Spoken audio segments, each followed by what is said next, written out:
Usek, Castro, tinalakan si VP Sara Duterte inuna pa ang pagpuntang abroad. Ang press briefing nitong Miyerkules ika-26 ng Marso taong 2025.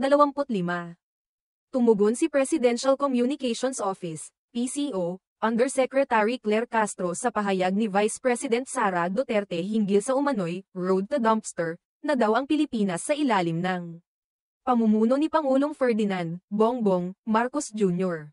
Pinuna ni Castro ang mga komento ni VP Sara at binigyan ng kanyang sariling pananaw ukol dito. Ayon kay Castro, maaaring hindi naunawaan ni VP Sara ang mga nagawa at proyekto ng pamahalaan. Siguro sinasabi niya yan na road to perdition na tayo. Bakit? Dahil hindi naman niya nakikita kung ano ang mga ginagawa, proyekto, programa na naisagawa na at naitulong na ng pamahalaan sa taong bayan. Dahil malamang hindi siya nanonood ng ating press briefing everyday, sabi ni Castro.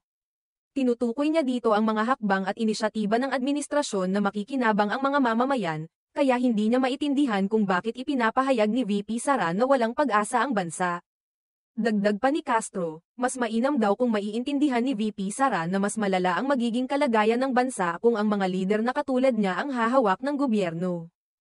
Hindi ba mas magiging mapupunta tayo sa dumpster kung ang magiging pangulo natin o ang magiging leader natin ay ang mga katulad ni na VP Sara? Mas inuuna pang magpunta sa abroad. Magsilbi sa isang tao, although tatay niya po yun. Pero marami pa rin pong Pilipino na umaasa sa kanya bilang vice-presidente. Mahihirapan po tayong magkaroon ng pangulo kung lagi pong nasa abroad. Hindi po ginagawa ang trabaho dito sa Pilipinas, ani Castro. Ipinahayag niya na hindi magiging maayos ang pamamahala kung ang mga lider ay patuloy na nasa ibang bansa at hindi ginagawa ang kanilang mga responsibilidad sa Pilipinas. Nang tanungin ng mga miyembro ng media kung ito na ba ang tamang oras para bumalik si VP Sara sa bansa, sagot ni Castro, obligasyon po niya ang maging vice-presidente. Alam po niya ang mga tungkulin na kaakibat ng kanyang posisyon. Ipinunto ni Castro na ang pagiging vice-presidente ay may mga obligasyong dapat tuparin sa bansa, at hindi ito maaaring balewalain. Matatandaang sinabi ni VP Sara Duterte sa isang panayam sa The Hague, Netherlands, na wala na siyang babalik ang bansa dahil patapon na raw ang Pilipinas. We should be working on our way up. But it seems that we are working to the dumpster. As I said noon, we are on this road to perdition, sinabi ko na yan noon.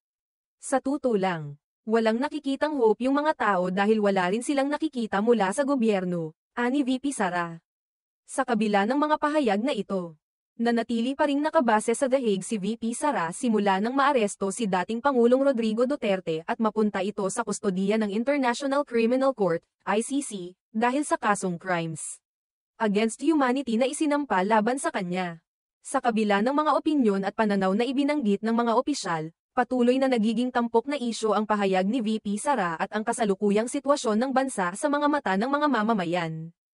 Ang tugon ni Castro ay isang bahagi ng patuloy na palitan ng mga ideya at pananaw hinggil sa pamamahala at direksyon ng bansa.